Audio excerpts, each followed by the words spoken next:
नमस्कार दोस्तों, स्वागत है आप सभी लोगों का हमारे चैनल ट्रेडिंग विद अतुल में। आज हम बात करने वाले हैं जीटीएल इंफ्रा लिमिटेड के बारे में।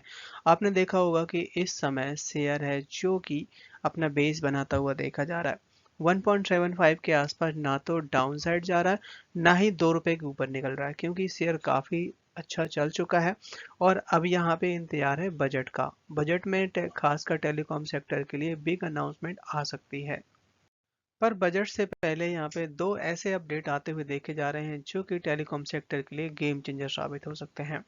एक तो यहाँ पे रिलायंस जियो की तरफ से बिग अनाउंसमेंट है, साथ ही टाटा की तरफ से। अगर हम बात करें टीसीएस इंडिया, जो कि बहुत बड़ी कंपनी है, उसकी तरफ से एक बड़ी रिसर्च निकल के आई है। तो चलिए गाइस, शुरू करते हैं हम अपना वीडियो। साथ ही अगर आप लोग हमारी वीडियो के माध्यम से थोड़ी सी भी हेल्प हो रही हो तो प्लीज़ आप हमारे चैनल को सब्सक्राइब जरूर करें। साथ ही गाइस, हम अपने चैनल पे गिव अवे का प्रोग्राम चला रहे हैं, जिसमें गाइस हमने 3 प्राइज सिलेक्ट कर रखे हैं जो कि आपके हेल्थ को देखते हुए। और जिसमें गाइस हमने अपना फर्स्ट प्राइज रखा हुआ है साइकिल, सेकंड प्राइज रखा हुआ है smart watch and third prize रखा हुआ है स्पोर्ट शूज। ये तीनों तीनों गाइस आपके हेल्थ के लिए बहुत अच्छे हैं। और बस आपको यहाँ पे करना क्या होगा कि गाइस, आप हमारे चैनल को सब्सक्राइब करना है। और हमने अपने जो चैनल का टारगेट रखा है, 1 लाख सब्सक्राइबर का टारगेट रखा हुआ है। जैसे ही गाइस वो पूरा होगा, हम आपको ये तीनों प्राइज हमारे जो लकी सब्सक्राइबर होंगे उनको देने वाले हैं। और ये गाइस आपके लिए बहुत बड़ा काम नहीं है। आप चाहें तो इसको 6 महीने में, साल भर में, जब भी आप करवाना चाहें तो करवा सकते हैं। सो गाइस, प्लीज आप हमारे चैनल को सपोर्ट करिए। और इसमें पार्टिसिपेट करिएगा। 2 से 3 दिनों की गिरावट के बाद आज मार्केट में बहुत अच्छी रिकवरी देखने को मिली। आप देख सकते हैं कि निफ्टी 50 में 400 पॉइंट्स की तेजी बनती हुई देखी गई। बैंक निफ्टी में 500 पॉइंट्स के आसपास। आईटी में बहुत ही कम तेजी, 35 पॉइंट्स।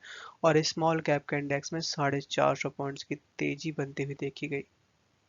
आज के दिन का मार्केट तो बढ़िया था, बट अपने शेयर में कोई ज्यादा मोमेंटम नहीं दिखाई दिया। आप देख सकते हैं 11 करोड़ के वॉल्यूम साथ में कामकाज होता हुआ देखा गया। बहुत सारे लोगों के ये भी कमेंट्स है कि 2 रुपए के ऊपर कब निकलेगा। रिसेंटली ये शेयर काफी अच्छे रिटर्न दिखा चुका है और अपना अब ये बेस बना रहा है 1.75 के आसपास।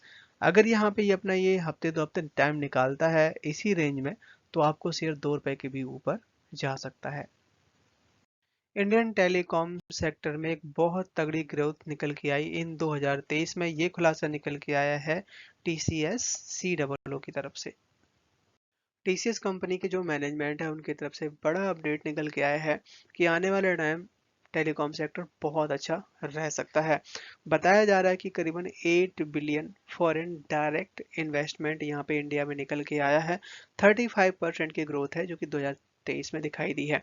2024 और भी बढ़िया रह सकता है, क्योंकि रिसेंटली गवर्नमेंट ऑफ इंडिया की तरफ से यूएस के साथ पार्टनरशिप करी गई है, खासकर टेलीकॉम सेक्टर को अपग्रेड करने के लिए। सबसे अच्छी बात यहाँ पे ये निकल के आ रही है कि टेलीकॉम डिपार्टमेंट यहाँ पे जो अपने यहाँ पे मेड इन इंडिया जो कंपोनेंट बन रहे हैं, उनको एक्सपोर्ट को बढ़ावा देने के लिए बड़ी पॉलिसी भी आ चुकी है। जियो की तरफ से गवर्नमेंट ऑफ इंडिया को एक सजेशन दिया गया है। बोला जा रहा है कि आप 2G बंद कर दीजिए। तो जैसे कि हम सब जानते हैं कि इस समय जितने भी रिटेल इन्वेस्टर हैं या आम पब्लिक है जो इंटरनेट यूज करती है, तो 2G तो बहुत ही कम लोग हैं जो कि इस समय यूज कर रहे हैं। मैक्सिमम लोग हैं जो कि 4G और 5G में माइग्रेट हो चुके हैं। तो यहाँ पे रिलायंस जियो की तरफ से गवर्नमेंट ऑफ इंडिया को ये सजेशन दिया जा रहा है कि 2G और 3G नेटवर्क बंद करने की बात कही जा रही है, जिससे बहुत ज़्यादा यहाँ पे कॉस्ट सेविंग हो सकती है। क्योंकि 2G और 3G का जो नेटवर्क है उसको मैनेज करने के लिए बहुत सारे वर्कर हैं, बहुत सारे कॉस्ट लगती है, जिसको अवॉइड किया जा सकता है। और हाँ, ये जरूर है कि अभी भी बहुत सारी जगह है जहाँ पे 2G और 3G ही चलता है, जिसमें यहाँ पे वोडाफोन आइडिया को और BSNL को सबसे ज़्यादा नुकसान हो सकता है। ये भी बताया जा रहा है कि यहाँ पे ये दोनों नेटवर्क बंद कर देने से इको सिस्टम ज़्यादा अच्छा हो जाएगा, क्योंकि यहाँ पे 4G और 5G की जो सर्विस है, इनके जो नेटवर्क है, इतने हार्मफुल नहीं है। 5G रोल आउट करने के लिए गवर्नमेंट ऑफ इंडिया की तरफ से काफ़ी सारे बदलाव किए गए थे। रिसेंटली अभी यहाँ पे इन्होंने बिल भी पास किया था, तो अब उसका असर धीरे धीरे करके दिखाई देने लगा है। तो 5G रोल आउट करने के लिए बहुत सारी चीज़ें सिंप्लीफाइड करने की बात कही जा रही है। यहाँ पे 5G के लिए अब ग्रीन टेलीकॉम की बात कही जा रही है। इससे ट्राईफोल्ड स्ट्रेटेजी परफेक्टली काम करेगी और जिसमें टेलीकॉम का जो ऑपरेशन है काफ़ी सारा सिंप्लीफाई हो जाएगा और इसमें जो इनके मैक्सिमम जो कॉस्ट बैठने वाली है काफ़ी कम हो जाएगी, मेंटेनेंस भी कॉस्ट कम करना पड़ेगा और ये जो रहने वाला है इको फ्रेंडली नेटवर्क रहने वाला है। जैसे कि अभी हम बात कर रहे थे कि इन टावर से रेडिएशन निकलता है और कैंसर जैसी बीमारियां होती हैं, तो जो इको फ्रेंडली अब जो नेटवर्क रहेंगे इससे अब कोई दिक्कत नहीं होगी और ना ही कोई यहाँ पे कोर्ट में केस करेगा या कोई एफआईआर करेगा कि यहाँ पे हमारे यहाँ पर टावर लगा दिए गए हैं जिससे काफी सारे लोगों को जिंदगी के लिए खतरा बन सकता है। तो ऐसा अब नहीं होगा क्योंकि अब कोई भी बोलेगा भाई हाँ कहीं भी टावर लगा दो, जिससे नेटवर्क प्रॉपर मिलने वाले हैं। आज के दिन शेयर ने हाई बनाया 1.8 का, लो बनाया 1.75 का, क्लोजिंग दी है 1.75 पे। चार्ट में नजर डाली जाए तो यहाँ पे आप देख सकते हैं शेयर है जो कि 1.9 तक गया था और इस समय अपना जो बेस है यहीं पे बना रहा है। अगर ये 2 रुपए के ऊपर निकलेगा तो इसके जो पुराने लेवल थे 2.5 तक भी जा सकता है। कंपनी की तरफ से कुछ बड़ा अपडेट आता हुआ देखा जा रहा है आज के दिन। इनके पास जितना भी क्वार्टरली डिस्क्लोजर है उसको अपडेट दिया हुआ है। इस समय कंपनी के पास करीबन 6,838 करोड़ के बारे में बताया गया है। ये ऑलमोस्ट अभी तक कंपनी के पास उधारी ड्यू है बैंकों के लिए, लॉन्ग टर्म के लिए इन्होंने जो लोन लिया हुआ है। इंडिया में बहुत सारी ऐसी जगह हैं जहाँ पे अभी भी ना तो कोई मोबाइल का नेटवर्क है ना ही कोई टावर है, बिल्कुल से वहाँ पे 2G 3G 4G कुछ भी नहीं चलता।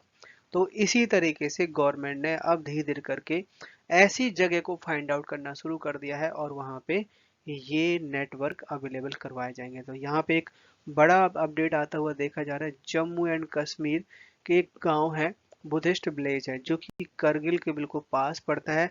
ऐसी जगह पे गाइस अभी भी वहाँ पे कोई भी नेटवर्क नहीं है।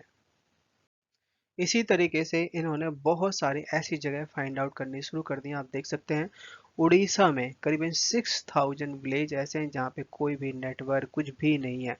तो वहाँ पे अब बहुत बड़े फंड की बात कही गई क्योंकि फंड तो लगेगा, उसके लिए गवर्नमेंट ने बड़े फंड की अनाउंसमेंट करी है जिसमें जितने भी प्राइवेट कंपनियां हैं, चाहे वोडाफोन आइडिया हो, चाहे भारती एयरटेल हो, चाहे रिलायंस जियो, सबको यहाँ पे मेजोरिटी ऑफ यहाँ पे ऑर्डर मिल सकते हैं और इसको खत्म करने की बात कही गई है 2024 मार्च तक। पर गाइस मेरा मानना ये है कि यहाँ पे एक बड़ी रिसर्च निकल के आई है खासकर इंफ्रास्ट्रक्चर प्रोजेक्ट के लिए, जिसमें बताया जा रहा है कि 4 से 6 साल में ये बहुत अच्छी रिकवरी दिखा सकते हैं। सो यहाँ पे अतुल ऑटो के जो डायरेक्टर हैं उनकी तरफ से एक बड़ी रिसर्च बताई गई, वो भी moneycontrol.com पे। और इनका मानना ये है कि जो 2003 से लेकर 2007 के बीच का टाइम था उस समय बहुत ज़्यादा तेज़ी देखने को मिली थी इंफ्रास्ट्रक्चर के ऊपर। तो यहाँ पे उसी तरह की यहाँ पे तेज़ी इस समय दिखाई दे रही है और आने वाला टाइम भी अच्छा रह सकता है क्योंकि यहाँ पे गवर्नमेंट काफ़ी ज़्यादा एक्सपेंड करता हुआ देखी जा रही है, काफ़ी ज़्यादा पैसा लगाती हुई देखी जा रही है इंफ्रास्ट्रक्चर के ऊपर। और खासकर आप देख सकते हैं कि like thermal energy, road, railway, construction and real estate, इन सब में काफी अच्छा बूम दिखाई दे रहा है और बहुत जल्द यहाँ पे और भी अच्छी तेजी बन सकती है। बीएसएनएल की तरफ से एक बहुत बड़ा अपडेट आता हुआ देखा जा रहा है। बताया जा रहा है कि करीबन 2 से 3 लाख करोड़ पर साल का यहाँ पे खर्चा आएगा यहाँ पे आपके टावर की मेंटेनेंस के लिए। जो इस समय टेलीकॉम टावर यूज हो रहे हैं जिससे आपके फ़ोन में जो नेटवर्क आते हैं, वॉइस कॉलिंग, इंटरनेट के लिए जो एक्सेस मिलता है, तो बताया जा रहा है कि यहाँ पे जो रिक्वायरमेंट पड़ने वाली है 2 से 3 लाख करोड़ पर साल, as per the BSNL head. जितनी भी कंपनियां हैं टावर से रिलेटेड उनको बहुत सारा बेनिफिशियल होने वाला है लॉन्ग टर्म के लिए।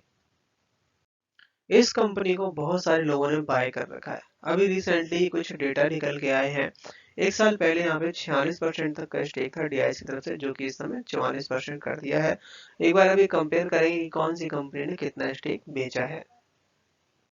यहाँ पे आप देख सकते हैं कि हमने कंपेयर कर रखा है जो पिछला जो सितंबर का महीना था और जो अब दिसंबर का महीना, जो अब आंकड़े निकल के आए हैं। यूनियन बैंक ऑफ इंडिया की तरफ से कुछ स्टेक बेचा गया है, Central Bank, Bank of Baroda, इन सब ने अपना मामूली सा स्टेक बेचा हुआ है।